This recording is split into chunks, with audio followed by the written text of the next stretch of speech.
Le facteur unificateur du corps de Christ est l'Esprit Saint. Nous avons tous en effet été baptisés dans un seul esprit pour former un seul corps. 1 Corinthiens 12:13. Il y a un seul corps et un seul esprit. Éphésiens 4:4. Individuellement, nous avons chacun un esprit séparé. Le corps de Christ a seulement un esprit, et c'est le facteur qui constitue l'unité du corps. Maintenant, vous pouvez clairement immédiatement voir comment, à partir de cela, beaucoup de choses pratiques en découlent, comme la nécessité, par exemple, de recevoir l'Esprit Saint. Vous ne pouvez pas être un membre de l'Église qui est son corps, à moins que vous n'ayez reçu le Saint-Esprit. C'est très élémentaire, je sais, mais c'est un fait fondamental. Notre affiliation à l'Église est éprouvée par cette vérité. Avons-nous reçu l'Esprit Saint? Sinon, nous n'avons aucun droit, quel qu'il soit, d'être un membre de Christ, de son corps, l'Église. C'est là que cela commence. Mais le fait n'est pas suffisant, la fonction est nécessaire. Et pour que le corps fonctionne, il est non seulement nécessaire que les membres reçoivent l'Esprit Saint, mais que l'Esprit Saint puisse avoir sa pleine place dans chaque membre, sa pleine place.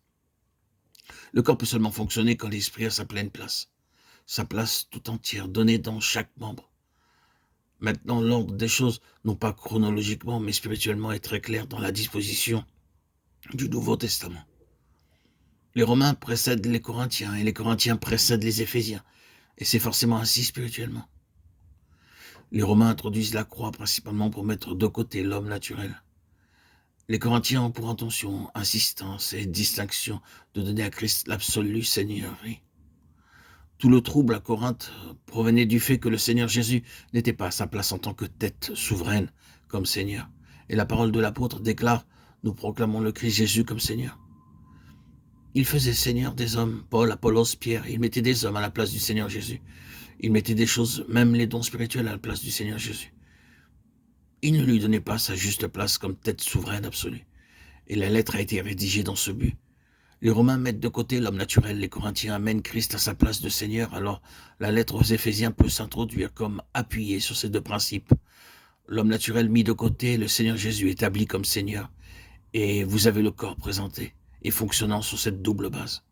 Vous ne pouvez pas avoir une expression du corps de Christ que lorsque l'homme naturel a été mis de côté. L'élévation de l'homme naturel de quelque façon ou mesure que ce soit viole le corps de Christ tout entier et est en opposition à la souveraineté de l'Esprit Saint. La chair ne peut avoir de place dans le corps de Christ si le corps de Christ doit être ce que le Seigneur a conçu qu'il soit. S'il doit fonctionner, alors le Seigneur Jésus doit être absolument le Seigneur pour chaque croyant. Les choses sont ordonnancées de cette manière. Puis, bien aimé, la méthode de l'Esprit est de nouveau révélée dans sa sagesse en continuant par les Colossiens. Chronologiquement, les Colossiens viennent avant, mais spirituellement après les Éphésiens. Les Colossiens présentent le plein héritage en Christ, le fait que la plénitude de Dieu est investie en Christ, qu'il est la somme totale de toute la plénitude divine. Les Colossiens sont dans le Nouveau Testament la contrepartie du livre de Josué. Christ est l'héritage, il est la terre promise découlant de lait et de miel, la terre riche et fertile. Il est tout cela, et vous héritez en tant que corps de Christ de la plénitude de Christ sur la base où il est devenu Seigneur, et quand la chair et l'homme naturel ont été mis de côté. C'est le corps de Christ dans sa nature. Appliquez ces lois aujourd'hui et vous obtiendrez une expression vivante de ce qui est dans les Éphésiens. La raison pour laquelle aujourd'hui nous n'avons pas ou tellement peu l'expression de ce qui est dans les Éphésiens, de ce corps agissant puissamment dans les lieux célestes, c'est que l'homme naturel n'a pas été exclu et que Christ n'est pas à sa place en tant que Seigneur absolu. Donc ce qui est fondamental en premier lieu pour l'Église, le corps de Christ, pour la révélation du corps de Christ, c'est l'œuvre pratique de la croix.